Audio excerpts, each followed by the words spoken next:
Now on Denver 7 News, 2 planes collide midair in Colorado, killing multiple people. What we know so far about the deadly plane crash. Plus, a train crashes into a police car with a suspect left in the back seat.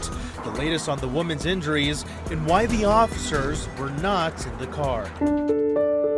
It's heartbreaking. It breaks my heart. And remembering hundreds of immigrants buried in unmarked graves. See the new memorial dedicated to Colorado's Irish heritage. This memorial has come to symbolize a lot more than just the 1,400 names.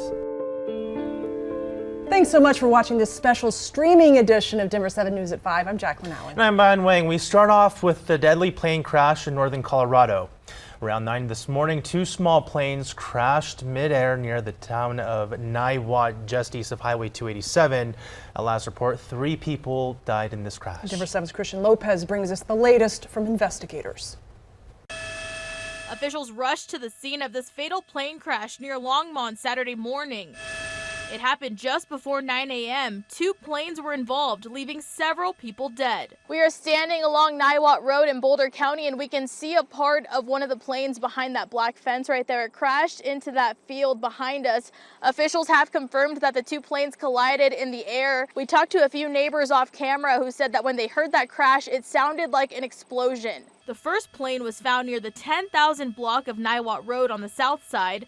The second was found near the 9,700 block of Niwot Road on the north side. Several local rescue agencies responded. The Boulder County Sheriff's Office has also opened up an investigation and is asking anyone with photos or videos of the crash to contact them.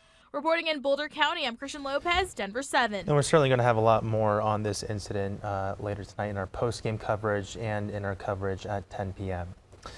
An investigation is underway after a Platteville police car was hit by a train last night with a suspect in the back seat. This happened along Highway 85 and County Road 36. Investigators say Platteville police got a call around 7:30 for a road rage incident involving a gun. When making the traffic stop, they parked the patrol car along the train tracks to detain the suspect. While officers were searching the suspect's vehicle, a train struck the patrol car with the suspect still inside. She's now in the hospital with severe injuries. No word yet if charges will be filed against the officers involved. Police say a person of interest in a fire that damaged a townhome building in Golden has turned himself in. This is James Gambrell Jr. Surrendered to Golden police around 11 last night. He also turned in 2 guns at the time of his arrest. Now, this fire happened at the Table Mountain townhomes yesterday morning. Golden police say a neighbor told them someone knocked a hole in their wall and stuck a gun through it. So officers went to the unit next door, saw it was on fire.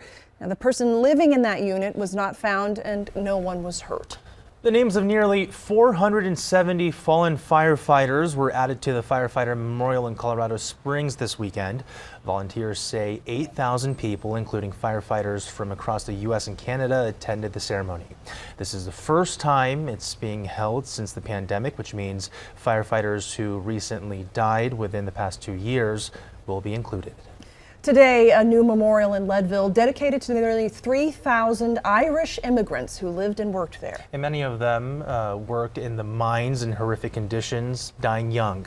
But as Denver 7's Colette Bordelon reports, the new memorial is honoring them and all they contributed to the community. In every song, there's tradition. I am up on the top of the Rocky Mountains where they are digging gold and silver. And at a ceremony in Leadville, the past is front and center. History can give you hope. It can also bring you down, too. As Maureen Flanagan reflects on where she grew up. South Bend, Indiana.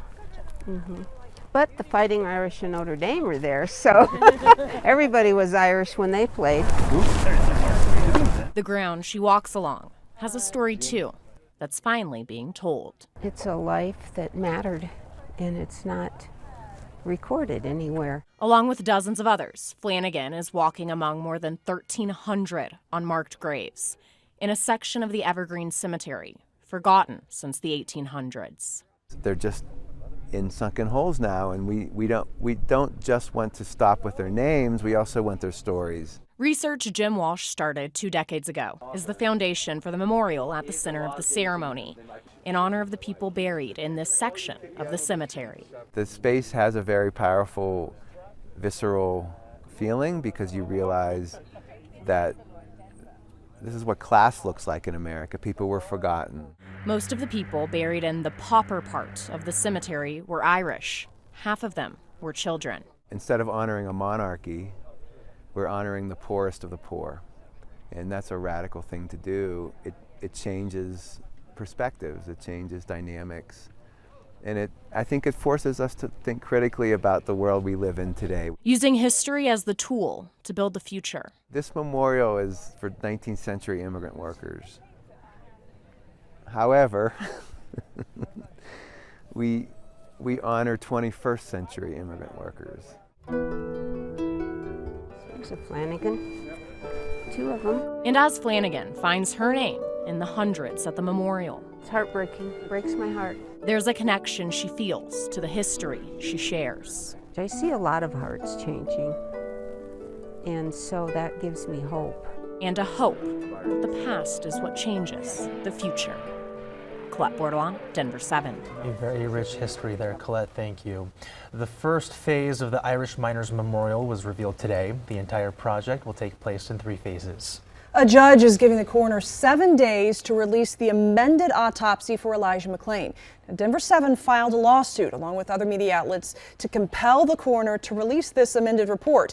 We're told the autopsy will be heavily redacted, so we might not know exactly what has changed. McClain died back in 2019 after he was put in a carotid hold by Aurora police officers and then injected with a large amount of ketamine by Aurora fire paramedics. An autopsy that year found his cause of death was undetermined. Now, legal experts say an undetermined death would make it more difficult to convict the former officers and medics now charged in McClain's death. So making any changes to that report would obviously be significant to the case. A shooting in Aurora left 1 man in critical condition today. Police say the incident occurred shortly after 12:40 p.m. on Tennessee and Kentucky Avenues. No arrests have been made, and anyone with information is asked to call Aurora PD. A very meaningful dedication at Denver's Corky Gonzalez Branch Library today. Look at this, a mural by a local Chicana artist. It's titled Mexican Heroes. It was created by Carlotta Espinoza. It's been on quite a journey. The mural had to be restored after being damaged by fire. It was actually installed at the library there during the pandemic, so the dedication ceremony had to be delayed until today.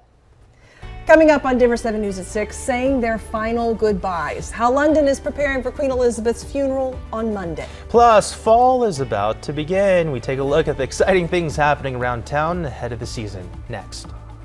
I'm meteorologist Stacey Donaldson. Temperatures only in the 80s here for the Front Range and the Eastern Plains today, but things are about to heat up, especially during the Bronco game. We'll talk more about that forecast coming up.